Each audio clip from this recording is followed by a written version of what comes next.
संदेशा लेकर के जाओ। और उसी संदेशे में सारी बातें सुना डाली देवी सुशीला ने।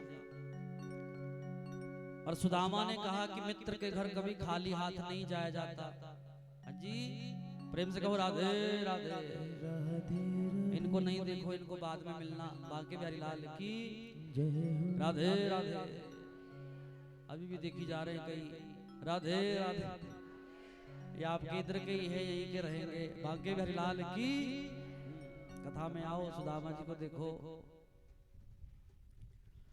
माने सुदामा जी ने कहा कि मित्र के घर रिश्तेदारी में कहीं खाली नहीं जाया जाता। मैं क्या ले जाऊं, मैं चला तो जाऊं।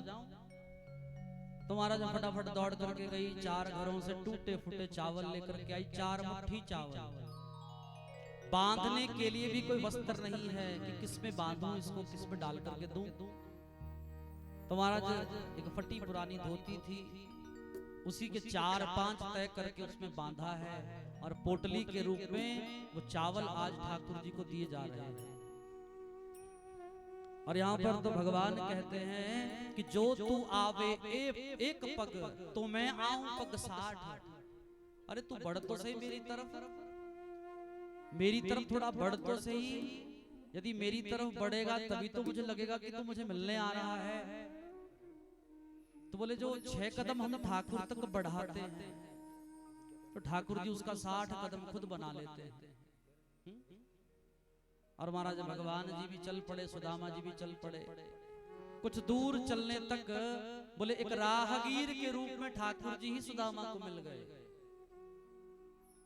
और कृष्ण भगवान ने उस राही के स्वरूप में पूछा कि कहां जा रहे हो। बोले मैं द्वारिका जा रहा हूं। भगवान श्री कृष्ण द्वारिकाधीश से मिलने जा रहा हूं।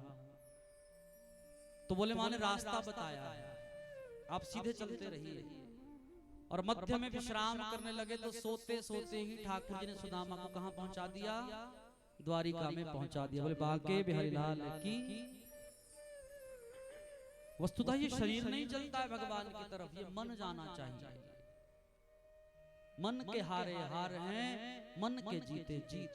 इस मन को पवित्र करो, तन धोया पर मन को ना धोया, फिर कोई लाभ नहीं साहब। इसलिए सुदामा जी उस मैले को चले तन को लेके नहीं गए, अपने मन को प्रधान बना करके ले गए। और सोते सोते ही द्वारिका में पहुंचे तो एक राहगीर से और पूछा कि महाराज मुझे द्वारिका जाना है, अभी कितना दूर है। महाराज आप द्वारिका में ही हैं। कहा ना ठाकुर जी ने, तू आवे एक पग तो मैं आऊं पग 60। तू बढ़ तो सही एक बार। यजमान जी कह रहे थे कि व्यास जी लगभग पता नहीं कितना समय हो गया विचार करते, कथा करनी। लेकिन एक पग बढ़ाया, सबका सहयोग मिला। जी ये काम एक से नहीं होते हैं, ये मिलकर के होते हैं। और कलिकाल में सबसे बड़ी शक्ति है किसी भी जीव मनुष्य की संघौ शक्ति कलयुगे, मिल जाना, मिलकर के भी किसी काम को करना, तब जाकर के ये बड़े बड़े यज्ञ सफल हो पाते हैं। और यहाँ पर सुदामा जी पहुंच गए और द्वार पर कुछ भगवान के द्वारपाल खड़े थे। तो महाराज पूछने लगे कि कहाँ जा रहे हो। बोले जा तो कहीं नहीं रहा हूँ, मेरे यहाँ पर इस नगरी में मेरे मित्र रहते हैं, नाम है सुदा, जो है कृष्ण, और मैं उनका परम मित्र हूँ, मेरा नाम है सुदामा। बोले गोविंद भगवान की। इसलिए महाराज मुझे उनसे मिलना है, उनसे मिलने ही मैं आया हूँ। क्या आप उनसे मुझे मिला सकते हो? और कहीं कहीं तो आप सीरियल देखते होंगे तो वहां पर सुदामा को महाराज धक्के मार के निकाला जा रहा है। ये सत्य नहीं है, ये किसी की कल्पना मात्र है। कृष्ण की द्वारिका में जितने भी द्वारपाल हैं उन सबको एक ही ऑर्डर है, कोई भी आवे, कोई गरीब आवे, निर्धन आवे, कोई वस्त्र से कम आवे, कोई भाव से कैसे भी आवे, बोले सबको सम्मान पूर्वक अंदर लेकर के आना है। और विशेषतया ब्राह्मण और संत तो अगर आए तो वो उनको अंदर नहीं, बोले मुझे बाहर बुलाना है, मैं खुद उनका स्वागत करने आऊं। प्रेम से कहो राधे राधे। अब महाराज जैसे ही द्वारपाल अंदर गए तो महाराज नरोत्तम जी बड़ा अद्भुत वर्णन करते हैं, उनकी कविता है, आइए सुनो उस भाव को। शीश पगाना झगा तन पे प्रभु, जाने को आही बसे के धामा। धोती फटी सिलटी दुपटी अरु, पाय उपान की नहीं सामा। द्वार खड़ो द्विज दुर्बल एक, रह्यो चकिसो वसुधा अभिराम। पूछत दीन दयाल को धामा, बतावत अपनो नाम सुदा। जैसे ही महाराज उस द्वारपाल ने केवल सुदामा कहा, वर्णन है नरोत्तम जी कह रहे हैं कि जैसे ही सुदामा, तीन ये वर्ण कहे, तीन शब्द कहे, तो माने ठाकुर जी सु कहने पर तो उठ गए, और दा कहने पर महाराज पीताम्बर धरती पर गिर गया। भोजन पा रहे थे, भोजन की थाली कहीं गिरी, और मां कहने पर तो सुदामा को गले लगा लिया महाराज जाकर के। जैसे ही अपना नाम सुदामा बताया है, ठाकुर जी दौड़े और दौड़ करके गले लगाया है। बोले बांके बिहारी लाल की। देखी सुदामा की दीन दशा, करुणा करके दया निधि रोए। पानी परात को हाथ छुयो नहीं, नैनन के जल सो पग धोए। अब ठाकुर जी को फटाफट पकड़ करके लाए, अपना सिंहासन छोड़ दिए, अपने सिंहासन पर बैठाए, और जल्दी से पटरानियों को कहा लाओ सोने की परात लेकर के आओ, जल लेकर के आओ। आज ऐसा उन्मुक्त ब्राह्मण मेरे घर में आया है कि महाराज मेरे घर के भी, इस द्वारिका के भी भाग्य जाग जाएंगे। बोले बांके बिहारी लाल की। और महाराज पानी परात को हाथ ना छुयो, जितने को परात आई ना पानी आया महाराज, उतने को तो ठाकुर जी के नैनों के जलसों पग धो दिए ठाकुर जी ने। और तब जाकर के हमारे जैसे विद्वान सुदामा को क्या कहते हैं? गरीब कहते हैं, भिखारी कहते हैं। सीख लेके जाना है ना, दक्षिणा कम दे देना भाई, पर जागरण में जो ये हो रहा अपमान सुदामा का, इसको रोक दो। यही स्थिति है जो आज के लिए बादल फट रहे हैं। जो नहीं देखना है वो देख रहे हैं हम लोग। प्रेम से कहो राधे राधे। जहां बस ना चले, बस मुंह आंखें मूंद करके निकल लो वहां से, समझने वाला समझ जाएगा। आजकल सनातन का अपमान सनातन के ही घर में हो रहा है, बाहर वाले का दोष नहीं है। जब घर में ही शत्रु छिपा हो तो बाहर के शत्रु से कोई भय नहीं, डरना नहीं। बांके बिहारी लाल की। और मेरे ठाकुर जी ने तो महाराज अपने नैनों के जल से ही सुदामा के पग धो डाले। और सुदामा कहने लगे, हे कन्हैया, तू द्वारिकाधीश है, तू राजा है, तू मेरे पावन को ना छू। मैं तो एक सामान्य हूँ, छोटा सा हूँ, तू बहुत बड़ा राजा है, तेरा नाम है। तो कन्हैया कहने लगे कि हे सुदामा, आज यदि मैं कुछ हूं तो तुम्हारे कारण।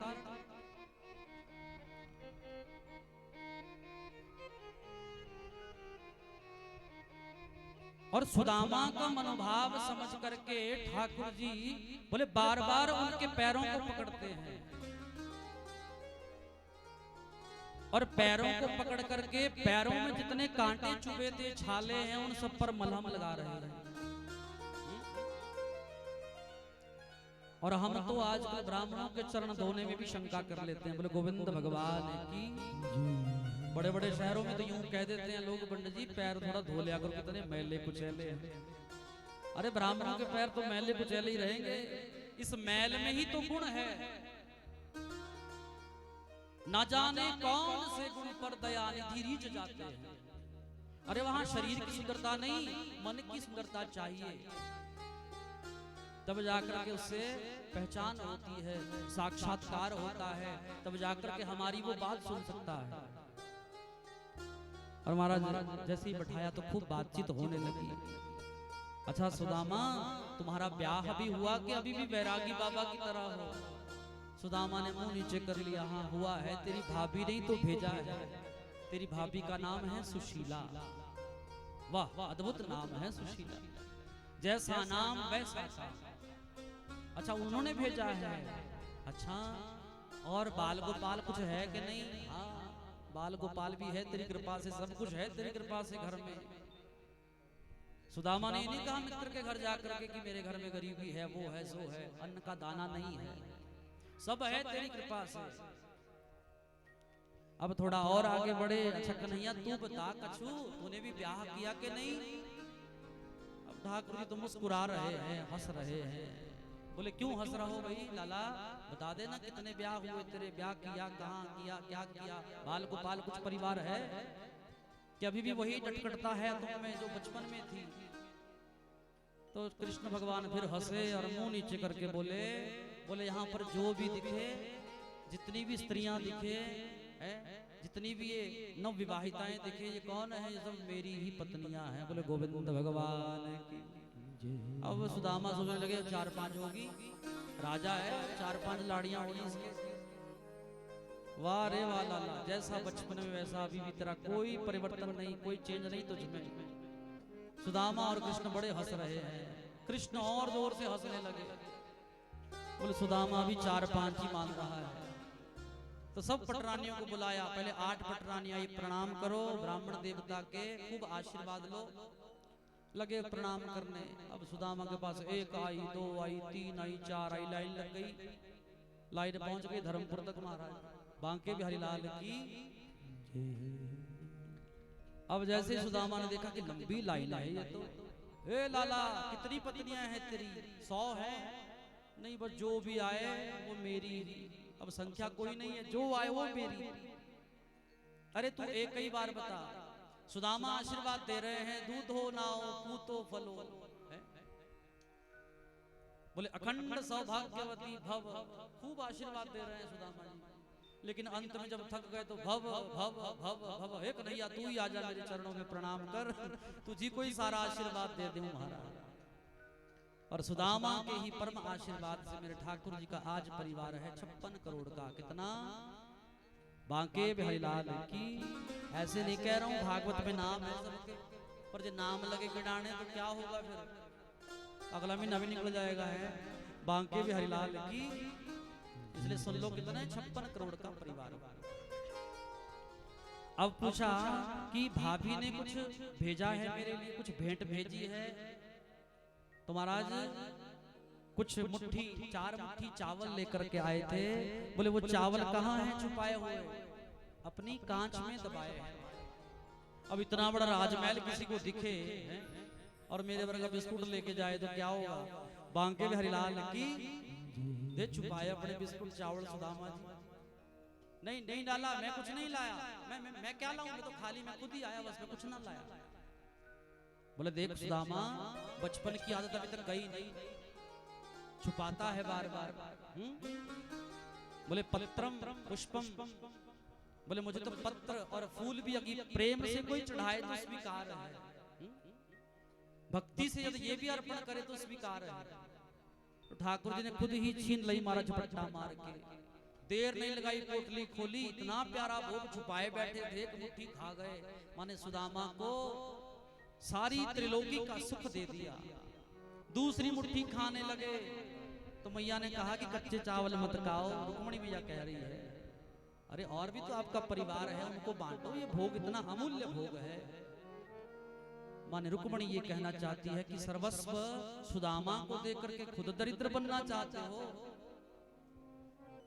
भगवान सोचते नहीं है, एक अन्न के दाने के बदले ना जाने कितने अन्न के दाने हमको दे देते हैं। लेकिन उस भोग लगाने में पवित्रता चाहिए, सत्यता चाहिए, मन मैला नहीं होना चाहिए। प्रेम से कहो राधे राधे।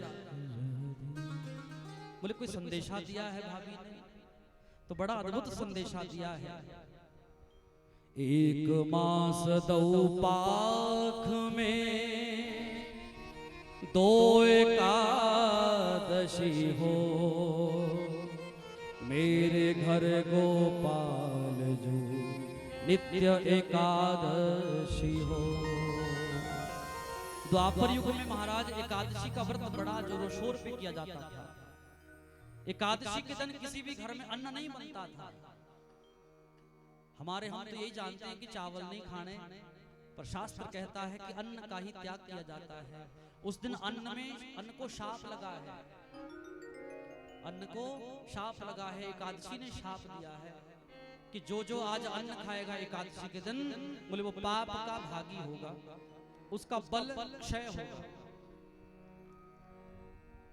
और यहाँ पर सुशीला मैया कह रही है, एक महीने में दो पक्ष होते हैं तो दो एकादशियां होती हैं, एक शुक्ल पक्ष की एकादशी और एक कृष्ण पक्ष की एकादशी।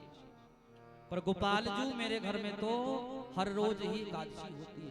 अब सोच लो महाराज क्या संदेशा है। ऐसी है सुशीला, ऐसे है सुदामा।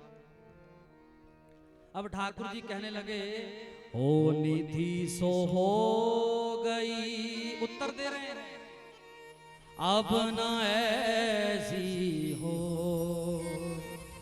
भाभी जी तेरे भवन में नित्य द्वादशी हो। बोले गोविंद भगवान।